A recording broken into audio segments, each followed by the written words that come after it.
Afternoon. Welcome to 30 Frames a Second. My name is Greg Lassiter. We have a great show for you today. Don't touch that dial. Don't go anywhere. We'll be right back. I don't need to give you the finger. We already won. What would be a better body to Coward! My voice is louder than yours. Coward! You owe me a hat. What if the government doesn't come and say, okay, companies have to give your employees maternity leave? Coward! Next up, we have a cultural performance from the Peace Poets, a collective of artists that celebrate, examine, and advocate for life through music and poetry.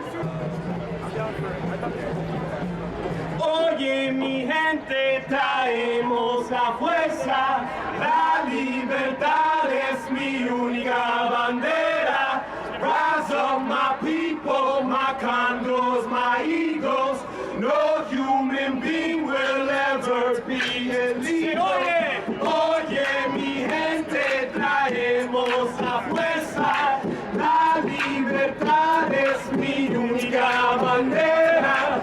Rise up my people, my condos, my eagles, no human being will ever be illegal. Hay una sola raza, familia humana, capaz de una matanza, yo escucho tus palabras. Ella dice basta, no a la matanza. Carnes de mis hijos, piensen en mañana. La esperanza vive en nosotros de chiquitos. Otro mundo es posible, ya está escrito. Like the San Patricio, fighting for the Mexicans. Fuck the flag, freedom's what I represent.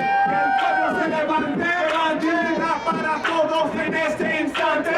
Como ciegos, veo un elefante, por eso pa'lante. Siempre pa'lante, forward with no fear or quarter. We know racism is a disorder. They masked up on the corners, legalists of the slaughter. All this among the illegals is stupid as on the border. Oye mi gente, traemos la fuerza.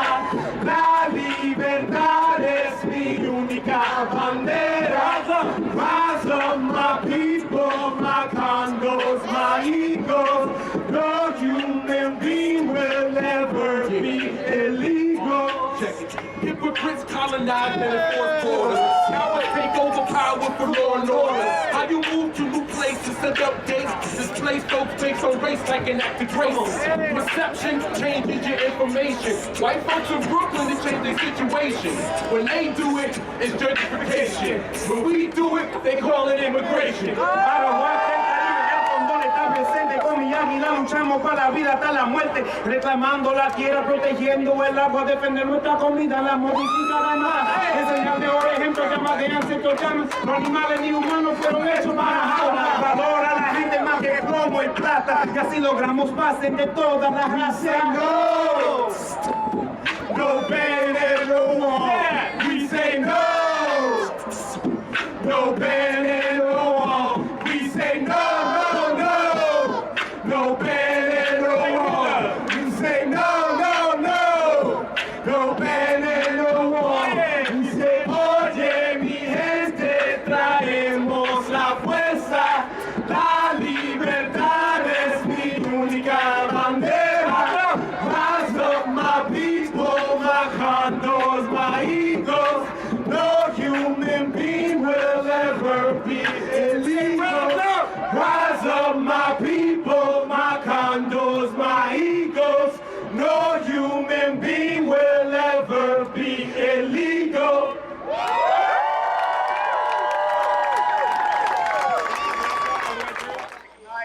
Fuck you! You look like you carry! Go sniff a line! Whose line is it anyways? You're all clowns! Cowards! Cowards! Rights, like free market should be allowed. People should be allowed to freely associate. People should be allowed to do what they want in their bodies. But personally, I also just believe in race identity, which is just like knowing that you're like whatever race you are, and then you just want to keep it going. That's it. Okay.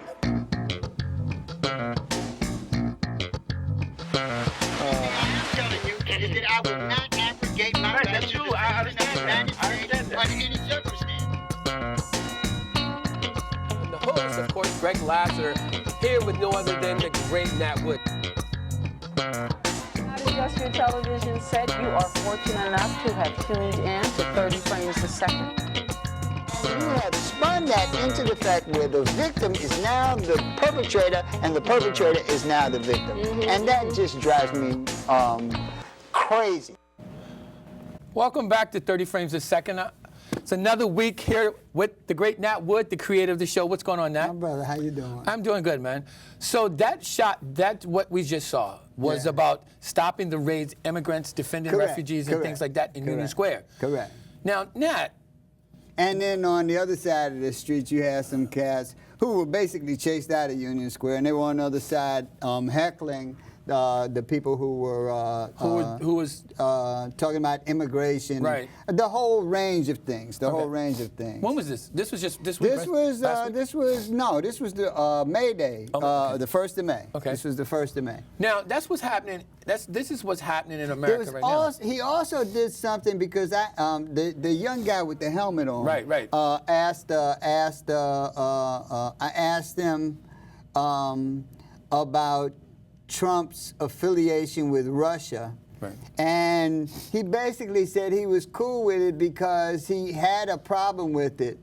But then Trump bombed Syria, so it's all right.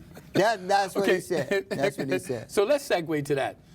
Okay, let's stay on this for a second. The immigration problem has gotten out of hand as far as the raids. Correct.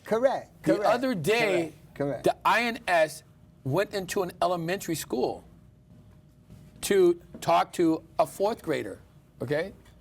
I don't understand that. You know, now it's like they're going from school to school, house to house, trying to find out who's illegal and who's not. That's not American. Well, there's a lot of things about immigration that people don't understand. And they don't understand it because they don't crunch the numbers, and they give you all of these talking points. One of the things that's actually brilliant, but I think is serendipity. He did it kind of by accident. Is that Donald Trump is all over the place, so it's hard to concentrate on any one thing because he does, and he tweets about stuff, so you don't know what to talk about because he's like everywhere all the time. Right. All over the place. But you know, I'm sorry. Go ahead. One of the things about immigration, the biggest thing about immigration, has nothing to do with jobs. Right. First of all, there's so many other factors around immigration that makes immigration a cash cow and a problem. Right. And the problem is not jobs. First of all, filling up the prisons with blacks and brown people is a boon. Right. It's like the biggest selling stock. Right. It's modern day slavery. Correct. Because for a profit. Right, for a profit. Yeah, because these private prisons now. They're your labor force. Right. The government pays private contractors all sorts of money to do this. Stipulation of the contract is that the prison has to be filled to 90% capacity, even though crime is going down substantially. Right. But the problem with immigration is y'all gonna get mad at me. Is white folks. Why do you say that? America has gotten old. The average age of the average American now is about 38 years old. Right. But it's not because white folks are screwing. It's because white folks are immigrating from other countries. Right. The ones who are making babies are the Latinos. Right, that's correct. So even though America is still 80% white, right. English-speaking whites are not reproducing, and they're getting old. Right, and they're kind of dying off. Now, see, that's the problem. The only problem I have with the immigration part of it, the Hispanics, either legal or illegal, they know how to work the system. Well, I don't know about so that. let me ask you this then. I don't know about that. No, come on, Jack. The system works itself. No, well, The system works itself. So you come here illegal. Because, let me ask you because if you're a male, the system ain't gonna do jack for you. If you're male, black or brown, the only system that is for you is the jail system. Incarceration. Right. That's the only system that they have in store for you. The welfare system is not for you. The welfare system is for women and women with babies and a few old people that's walking around with the tube in their nose. But that's a problem, though, Nat. That's a problem. You know, because that feeds the system. The system is a giant machine. Right. If it didn't want this to happen, it wouldn't happen. And Latinos are not the biggest drain on the system. If you want to know the biggest drain, well, it depends on the country. It depends on the state. In the United States of America, the biggest drain on the system is white folks. women. That's right, white women. Right. Because the media doesn't tell us. The media shows the inner cities and the Latino communities. And they don't show places like Kentucky. States that is doing the majority of the bitching and moaning are welfare states. That are Republican. That is correct. New York is not a welfare state. Jersey is not. Alabama is a welfare state. Kentucky is a welfare state. Right. They take in twice as much money from the government as they pay in taxes. But yet they still it's a blue state. It's a Republican state. Because they are racist rednecks, and all you got to do is wave something black or brown in their face to get them all skied up, and they know nothing about the system that they're talking about. But you're absolutely right, which kind of blows my mind. If you're poor, and you're living on the system, which I remember on our social media, where the poorest county. In Texas, the poorest county in the country happens to be in Texas, but has the largest recipient of welfare aid from the government, but yet these people vote Republican. And if you look at just the Latino population, you talk about game in the system, but if you look at the Latino population, that group of people tend to move out of poverty into being an asset to America in terms of the military, in terms of jobs, in terms of college, damn near quicker than anybody else. So,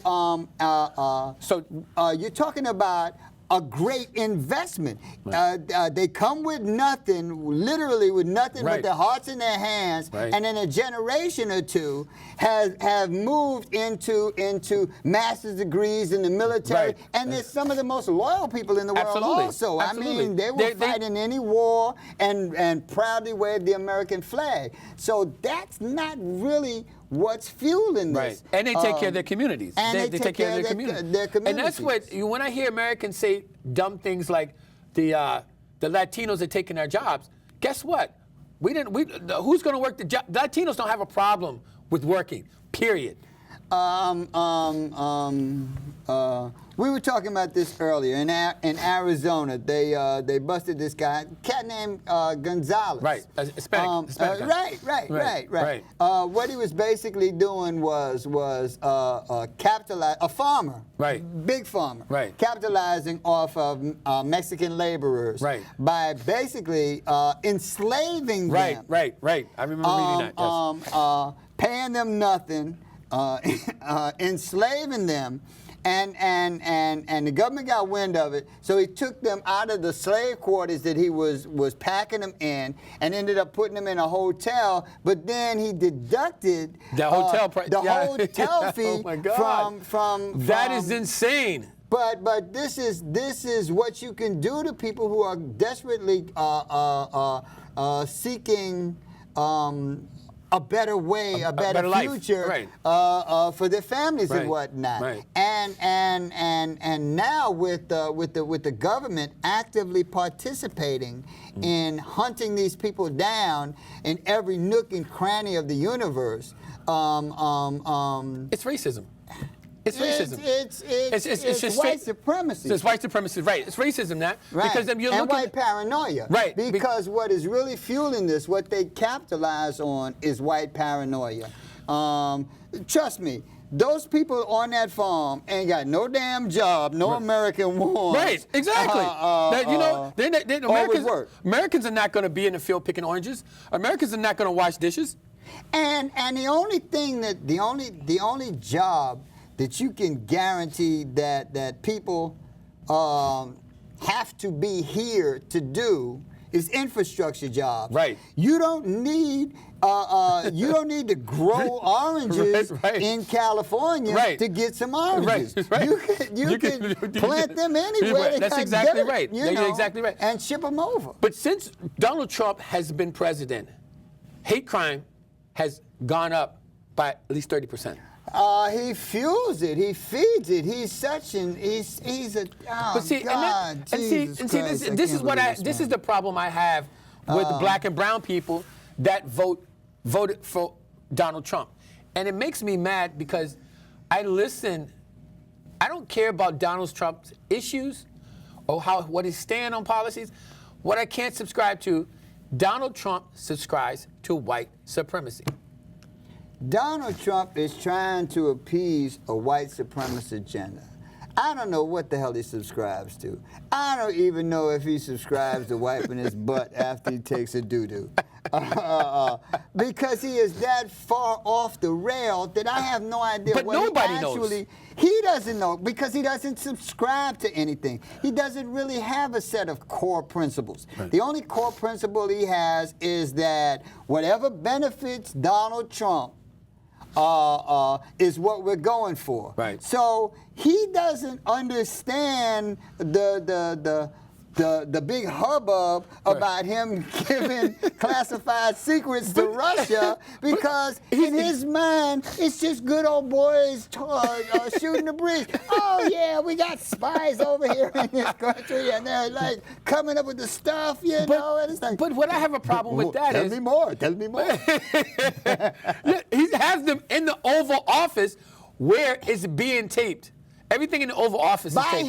By him, right. By him. They'd stop taping people after that damn goofball Nixon got busted with his own tapes that he put in. So they said, okay, well, we ain't going to do this no more.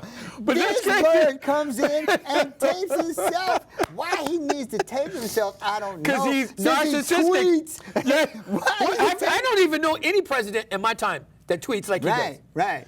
I mean, I don't even think he's really tweeting. I think somebody's doing on. He sends a dude out to say, oh no, they just made that up. He didn't give no secrets away. HR man. And he tweets, well, I can give away secrets if I want to. I'm the president. But see, what I don't understand is the establishment. Yeah. If Obama did that, he would be on his way out the door. I do think Donald Trump's going to get impeached because they're going to get him on Russia one way or the other. I don't know if they can hold it. He got this army of shoeless rednecks that would die for him. He's like... but you got to look at this the now. Clown Prince of Washington.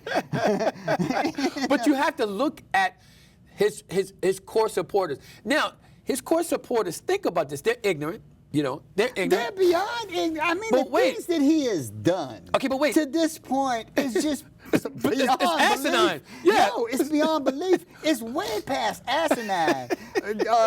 George W. Bush was asinine. But it was a regular asinine that you could just get mad because he's doing that. But this is beyond anything that anyone could ever have imagined. This administration has a credibility problem. We know. That's one. 2 is that the president will tell you something. HR McMasters, who's a security guy, comes out and tells what the president says. But the president tweets something totally different. Listen, I'm not the first person who uses this phrase. A lot of people have used this exact phrase. Okay. There's something wrong with him. I've said that. Right. But I mean, people get on TV, on the news, and they lie, and they shake their head. But there's something wrong with him. My problem with that is, even the reporters, Why come people? How come people won't call him out? They call him out, but he does so much stuff that it's impossible to keep track. Right, you can't keep track of all the stuff that he does. It's impossible. On the same day he's tweeting. Last week, we did this show while we were doing the show. Paul Ryan was in Harlem last week, in a charter school. 2 days later, they send divorce to Bethune-Cookman University. Okay, hold on. Stop right there. Let's stop right there. What is wrong with that? This woman, she's not qualified to run the education.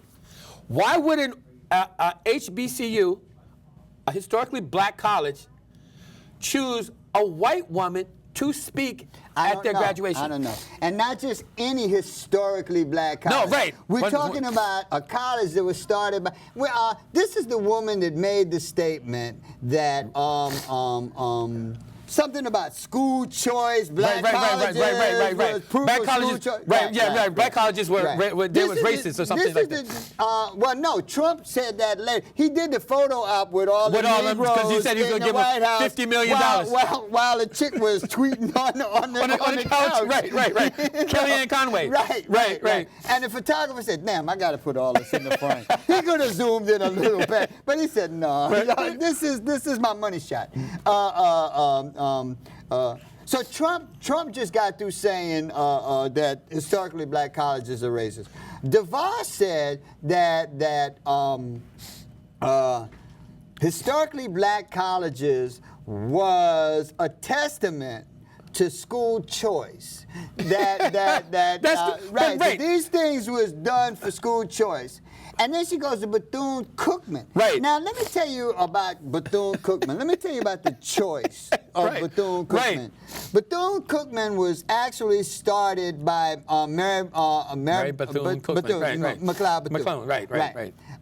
In 1904, it was designed to be a girls' school to teach them literacy. Right, that's exactly right. She had $150 to her name. They couldn't go anywhere. Right. It didn't become a full university until like 2008 or some stuff like that. Way into the 21st century. Right. It started out little by little from a literacy program to becoming a junior college. Right. This is over a century. This is over almost 2 centuries. Right. No, over 2 centuries. 2 centuries.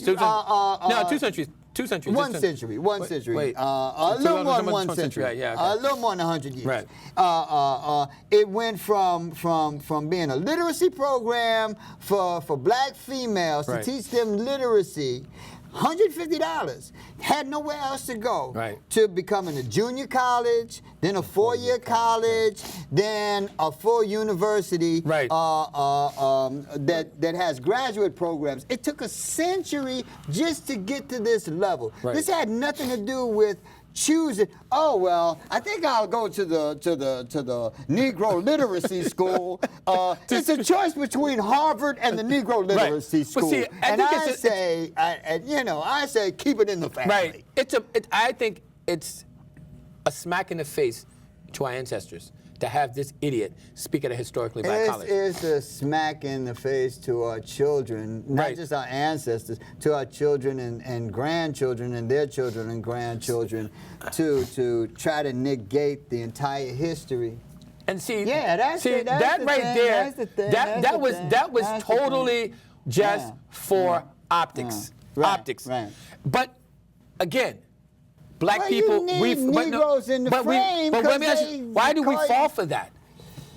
We don't. We don't. They did. They do. Right. They do. But we talked about this. We talked about this before. There are people who make their bread and butter, especially black people, who make their bread and butter on the assumption that you have to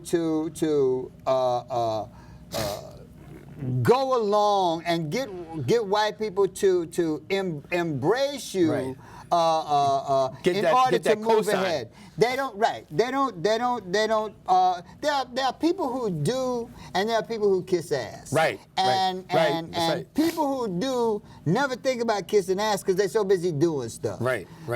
People who kiss ass assume that the only way they can move from point A to point B is to kiss ass. Be that we slave. call them politicians.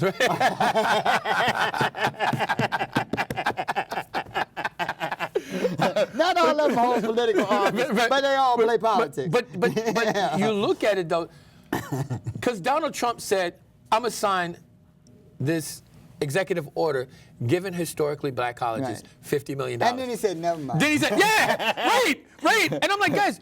I'm kidding. I'm only kidding. But see, that's what I don't understand. Happy people. They knew these black people fell for the okie doke. It was optics. And I tell people, we got 400 years of black folks falling for the okie doke. Black folks love the okie doke. I mean, we know. But see, what kills me about us black people, we know it's the okie doke, and we still go along with it. When I was growing up, and it took years. It took people like Dr. John Henry Clark and Malcolm X. Right. You know, for me personally, Right. not even my generation. There are people older than me who understood what was going on. Right. But growing up, it took people like Malcolm X for me to see the reality of what I was accepting, and what I was accepting, I accepted because it was so commonplace Right. and so ingrained in Right. everything that they put out. One of the shows made by Walt Disney. I was talking about this before. There was a massive hit show with Song of the South. Right. Right. Now what's wrong with this picture? Like there's There's something drastically wrong with that. Something drastically wrong with that.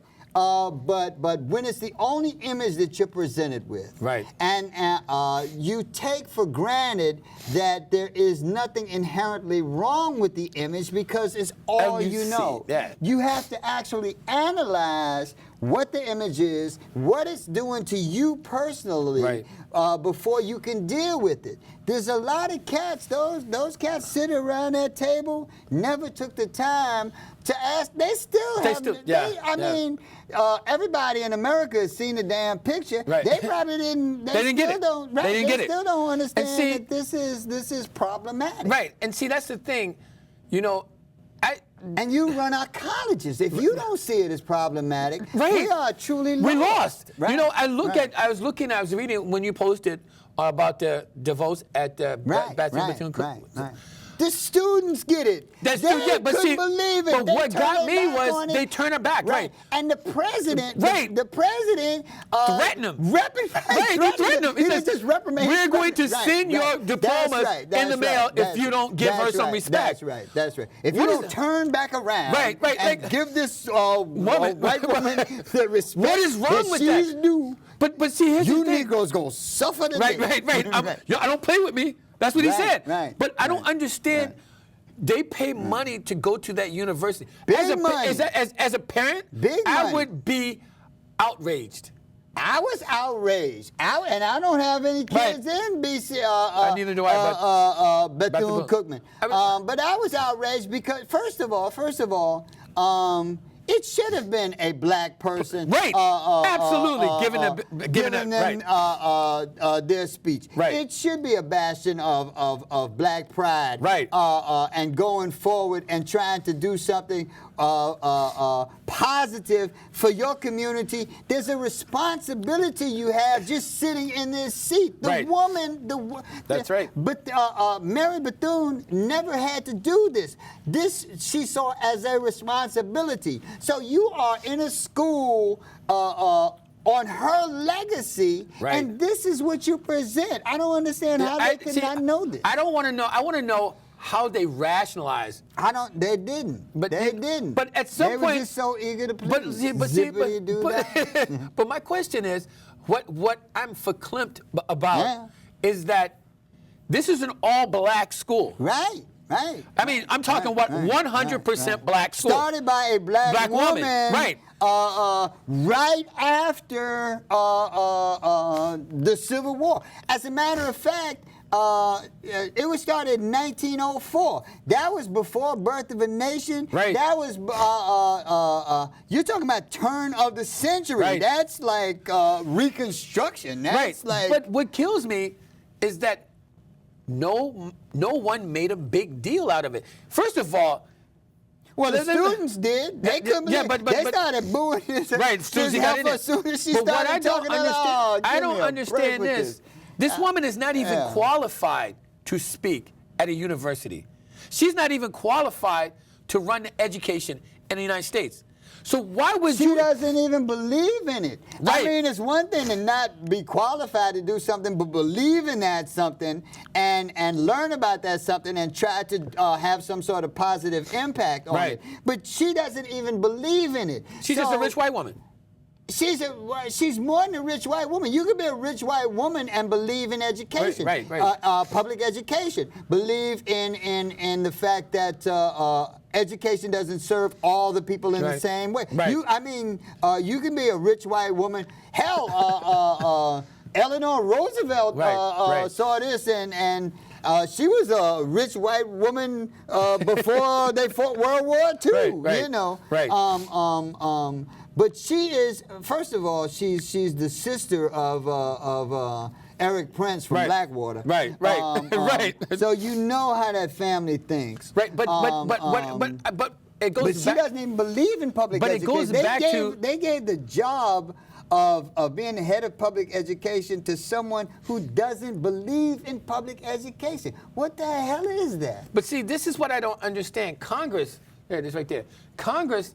This is awful. What is wrong with that picture? And guys, please hear me out when I say this. This is not from a racial standpoint.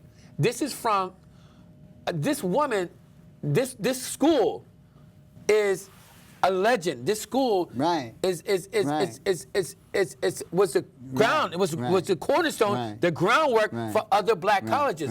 This woman, to have this white woman, this is not about race, but have this woman.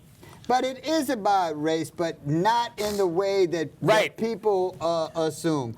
When we showed the opening, and we showed the kid with the helmet on, and his last statement, before we went to the opening, his last statement was, I believe in racial identity, or whatever race you are. Right. What he was talking about was white supremacy. That's what, exactly. I'm glad you caught that. Not to cut you off, but I'm glad you caught that because he started talking, then he went low. And that's where white supremacy is going. And he threw that in. That wasn't prompted. Right. You know, he wanted to let you know that and the thing about it is, he was 20 years old. We asked him how old he was. He was 20 years old. Thinking like that. In New York City. But he came from New Jersey. Those guys came from New Jersey. The guy that was like screaming at the people across the park and what, they all bust in from New Jersey, dressed up in their Gestapo uniforms, and they tried to make it about communism. They tried to make it about immigration, but it's unprompted, he made the statement. This is about racial identity, and he was talking about white supremacy. He wasn't talking about cultural identity. He wasn't talking about like doing that dance that the Spaniards do. He was talking about white supremacy. That there were people who did not fit into his views of who should run this country and who should be in charge of this country, and this is what this is about. And that's where, see, white supremacy now is just not the KKK walking down the street. It's much more complicated. And somehow we missed the whole boat. That guy right there. And that's the difference when you talk about race. And I do use the phrase white folks, and I'm basically not talking about each individual white person, but there are institutions that are systemic that we have to deal with.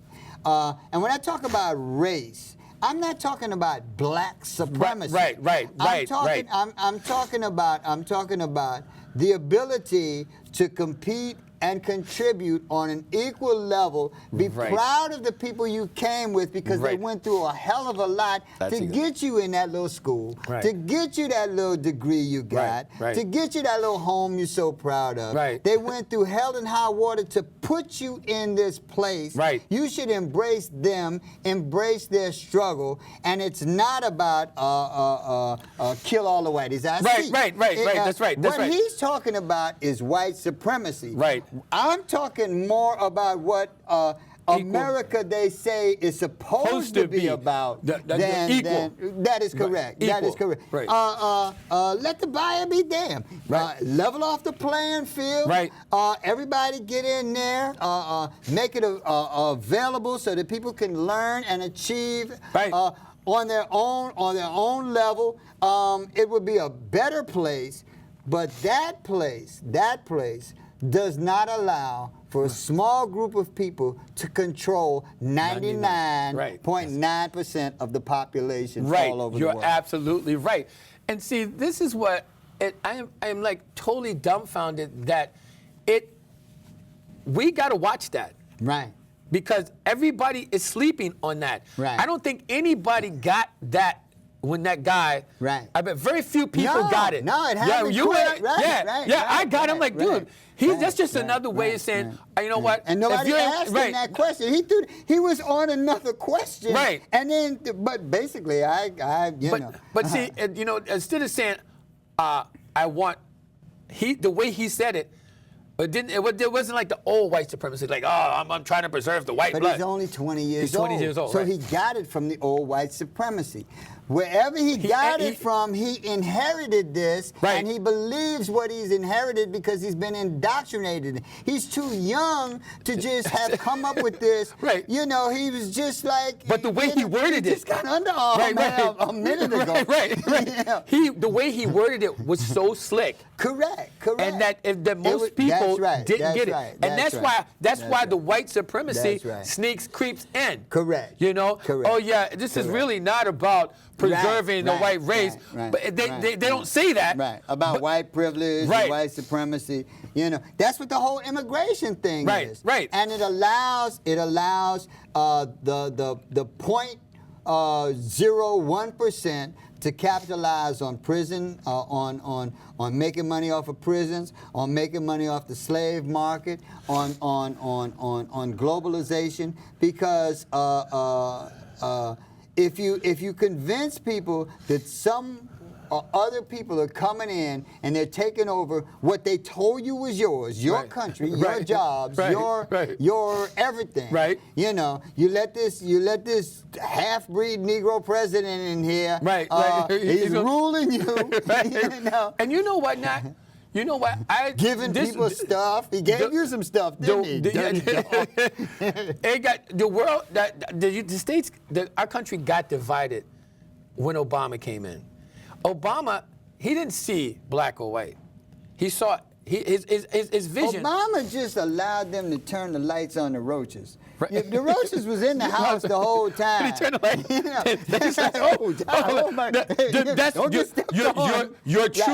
Your true character comes out. And that's, I always knew that because we do this every day. But to sit back and people go, the biggest discussions that we've been a part of, where people say, Obama didn't do this. You don't like Obama because he's black. And they can't get him out of their conversation for more than a minute. I mean, I have heard everything. Obama turned me gay. Obama made me beat up my white woman, my white girlfriend.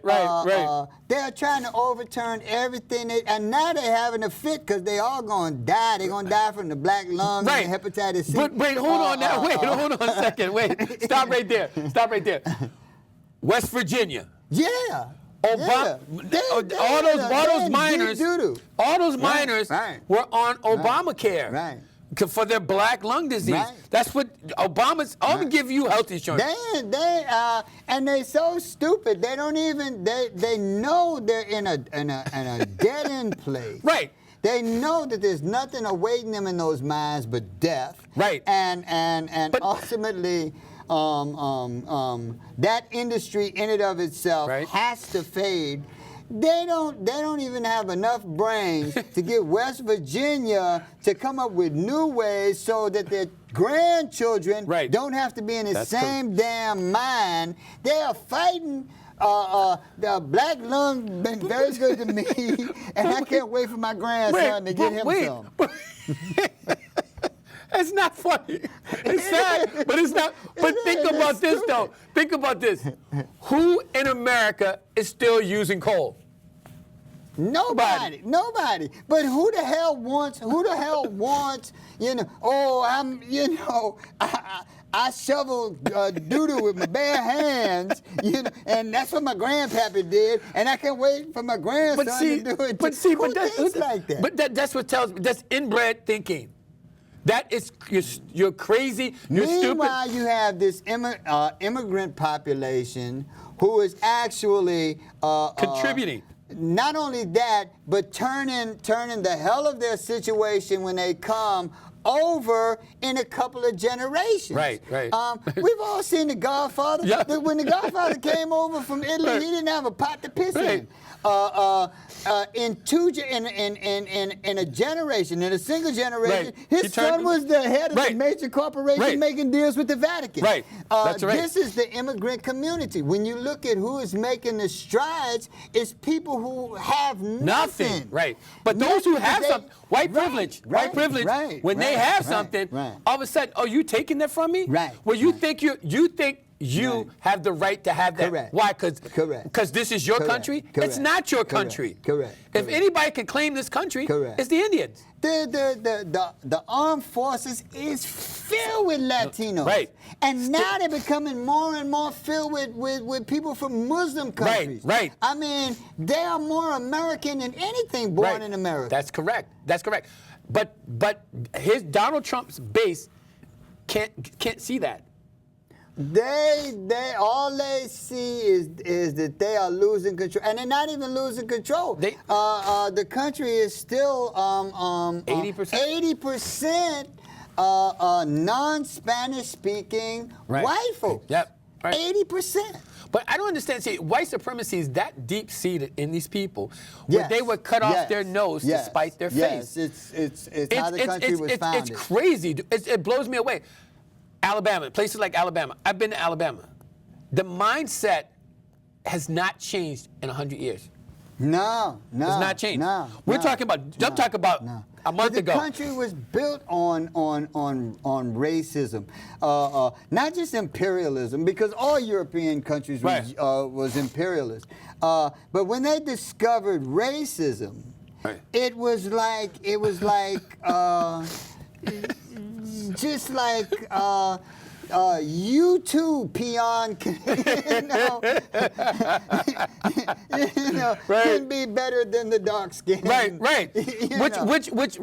But why that thinking just blows my mind. See, it comes from, oh, I'm better than you because I'm white. You have to remember that race was invented to bolster slavery. Right. There was no such. They made it a science. They when you talk about race now, you use different words.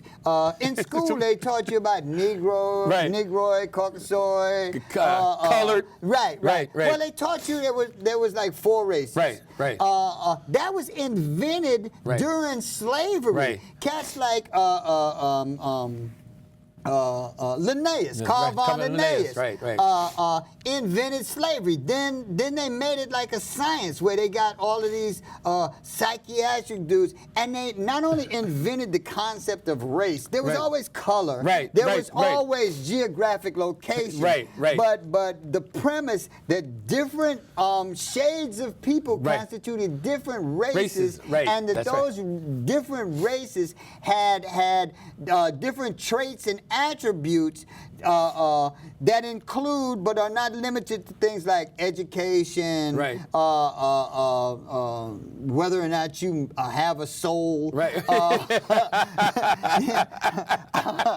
Right. They invented this stuff specifically to justify what they had done to the African and the indigenous people coming here. That's right. That's they invented it. But you know what? What kills me, like then Malcolm X comes along, Right. and people say he's a black supremacist. Right. If you understood anything about Malcolm X, Right. Malcolm X, he did not hate white people. Right, right. He wanted black people to become self-sufficient. Correct. And there's nothing wrong with that. Listen.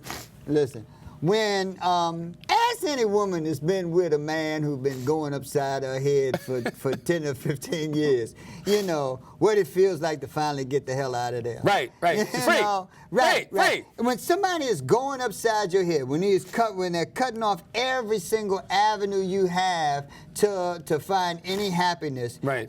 In your life, eventually you want to just say, listen.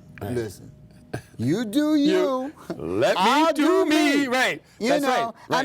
I mean, I never gave voice to it. Right. But my whole life has been about, hey, fine, y'all do what y'all want to do. I ain't got nothing to do That's with exactly. that, you know. But see, we're like the same way. Y'all do you. Right. I don't care. I'm gonna do me. Right. And I don't need anybody's acceptance. Right. I don't care what people think. Right. You can hate me. Right. But guess what? I don't even think about what Right, you think. right. I'm I don't so care. busy Right. Doing Doing stuff. my Even thing. as a little kid, I never thought about what anybody thought and tried to appease anybody, because I was in my room inventing shit, writing stuff down. I was doing my thing. Hey, look. I didn't I know was what talking y'all the other was day doing. that I was going to grow up and be a chemical engineer. Right. Because every year I got a chemical set. Correct. You know. Correct. That's how I grew up. You know. I wasn't sitting in the room talking about, white folks think I'm ugly. They don't like my hair. You know, I didn't know what they were doing. Right. I didn't care. Right. Well, I never thought about. But I never thought about what anybody was doing. My parents was like that. Doing stuff. Yeah, my parents were like that. They say, "Hey, yo, listen." Right. This is what you're going to become. You can become any. Right. Don't care about. Right. Don't listen to anybody else. Right. You don't need acceptance from anybody.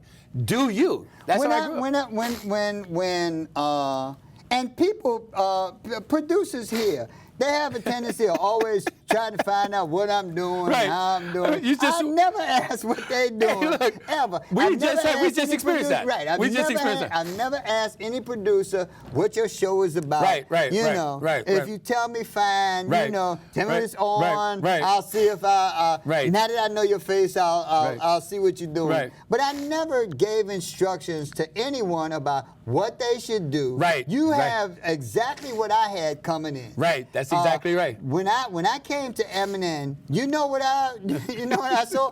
Wow, skyscrapers and everything. I could learn a lot of stuff in it. I didn't have no computers. I had never touched a camera. All this stuff was like kid in a candy store. It was about doing stuff and learning stuff. It was not about like, well, what I do is relevant. I don't know what you're doing. That's exactly when I came to Eminem. Right. All I know is I wanted to do me. I wanted to be on TV and contribute. Correct. When I walked into that control room, I was like, I'm gonna get to learn how to do this. Right. You know, I didn't walk in like, what show are you doing? What show are you doing? I'm like, you want to know what show I'm doing? This is what I'm doing. He can do all this stuff. Yeah, but that's because I never thought about you. I thought about just doing what I do. Right. You know, like you know what? job. It saddens me all that the stuff I never had a chance to do. They got all this crap. They got all these computers and they putting this stuff in, and they got all these fancy cameras and whatnot. Right. And don't know how to use studios and whatnot. And I was fortunate in that 3 black men during my progression when I first came in took me under their wing. The first was the late Oliver Richardson. Right, He was the producer here. Right. Took me under his wing, and I learned from him. Then David Jenkins, who was who ended up he ran ELA Studio, which was right down the block. They since dropped the condo on it. And then he started working as a program director or something at BronxNet and whatnot. But he came over here because I was working under Oliver Richardson, and I had potential. And he came and got me and said, I asked around because I need somebody to work with us. You know, who had the most potential, and everybody said your name. So he took me over there, and I learned studio production, or professional studio production from him. That's why I can shoot the lights out, because there were no robotic cameras. You couldn't see the camera. You had to zoom in online, and some of the people who are clients were billionaires. Major politicians, and we only had 2 cameras, and everything was manual. The next person who actually took me to a whole different phase, believe it or not, is Tony Riddle. Because when Tony Riddle came in, thank you, Tony, because I know you're watching. Listen, you know, when he came in, we were shooting. When I first came in, they hadn't even invented digital cameras. We were shooting off of off of the Panasonic 456 Super VHS camera. It was big as a house. And it was heavy. It was heavy, you put it on your shoulder. And so you're out there in your little ragamuffin clothes trying to stick this camera in front of people, and people are like, what are you talking about? I'm waiting the press pass. And you're, oh no, I ain't the press. I'm a mess. You know? And then we got the High 8.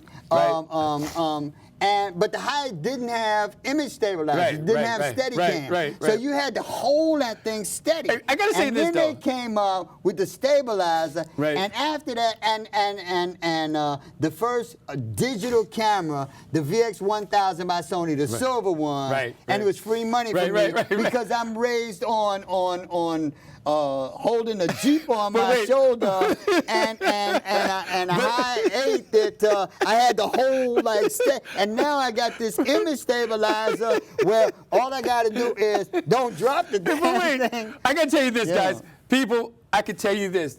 Nat Wood, you know what we call him?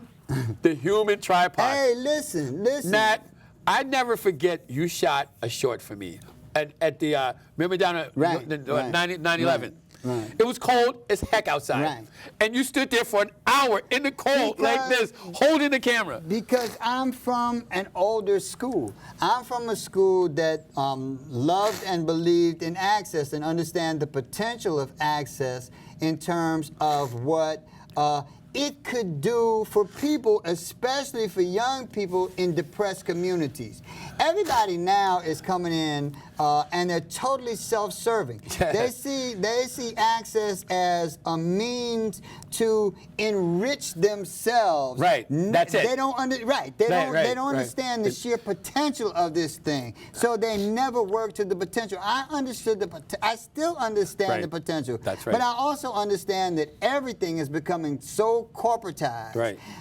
And that's one of the things. We had an hour. We can't even get through all of this stuff because so much stuff is going on. I wanted to get into housing.